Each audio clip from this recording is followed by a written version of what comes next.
The year is 270 AD, and the map of the Roman Empire went from looking like this 1 century prior to something like this. And I know what you're thinking.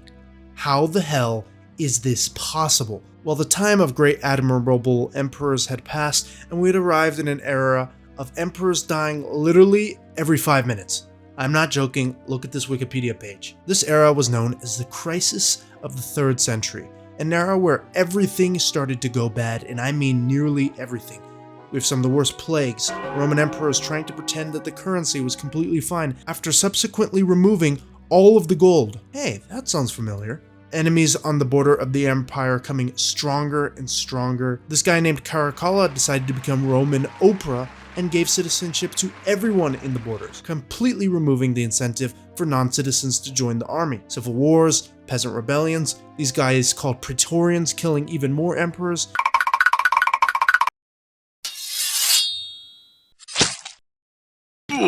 And maybe some more, and more, and you get the picture. The picture that we think about when we imagine Rome, this empire that conquered the entire Mediterranean. This wasn't exactly it.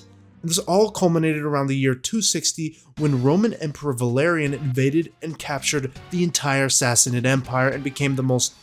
Wait, that's not right. Sorry, let me rephrase that. Valerian became the only Roman emperor ever captured during battle, where the Sassanids subsequently fed him molten gold. A little too Game of Thrones for me. But Valerian died with a large part of the Roman army now in the east, and his death immediately threw the empire into a succession crisis. Valerian's son Gallienus was declared emperor, and he went east to Pannonia to try and quell the other claimants to the throne. However, this man Postumus was left in charge of the Rhine River, and instead of sitting around and being a good boy, he did exactly what you would expect him to do.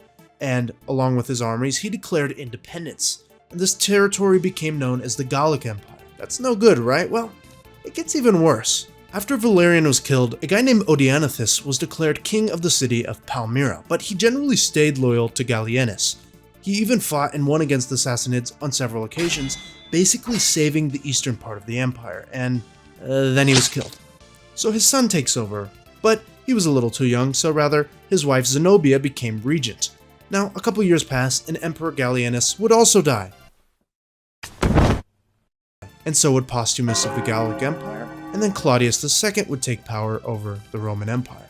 And then 2 years later, he would also die. And finally, we arrive in 270, where Emperor Aurelian would take the throne.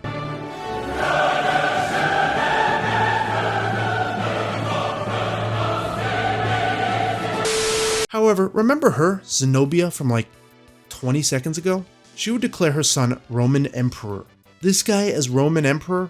Really? So anyways, she took over the eastern provinces as well as the grain silo that was Egypt.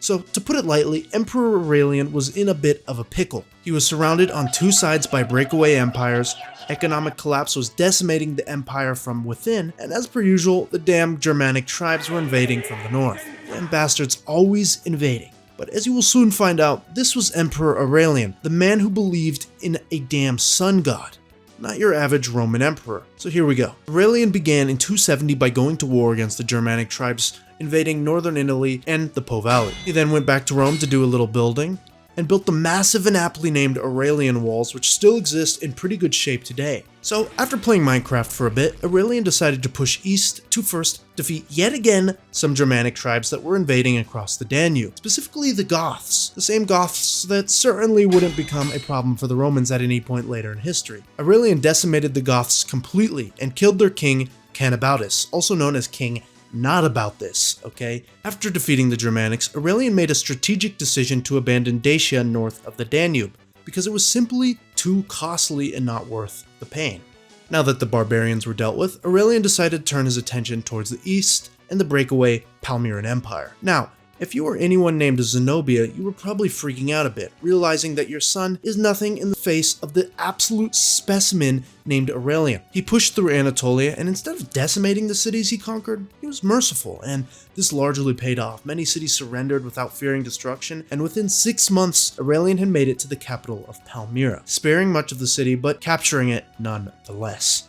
To which Zenobia promptly gave up the life of being a girl boss and fled for the Sassanid Empire before being captured. Now that the east was back in Roman hands, Aurelian left and everything was perfect, and Palmyra is rebelling again. Yeah, I bet you can imagine how Aurelian reacted after giving them mercy. He decided to revoke their permission to exist and promptly decimated the city. 1 out of 2 rebel empires defeated. So instead of doing what most emperors might do at this point and bathe in women and wine, Aurelian decided to cross the Alps and promptly decimated the Gallic army in 274.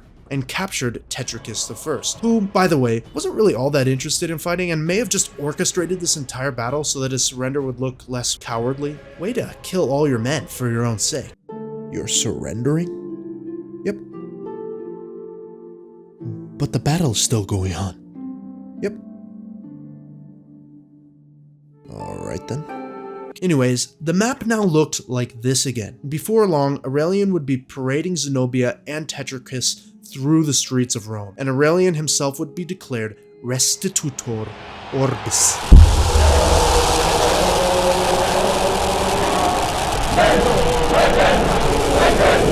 Or restorer of the world. Damn, that is cool. And from here, with the death of more powerful Sassanid kings, Aurelian decided to embark on a great invasion of the Sassanid Empire, conquering all the way to modern-day Iraq. He died? What? Yep.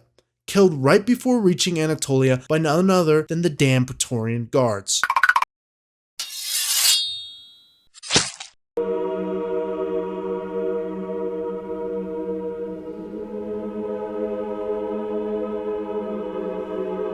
God damn it.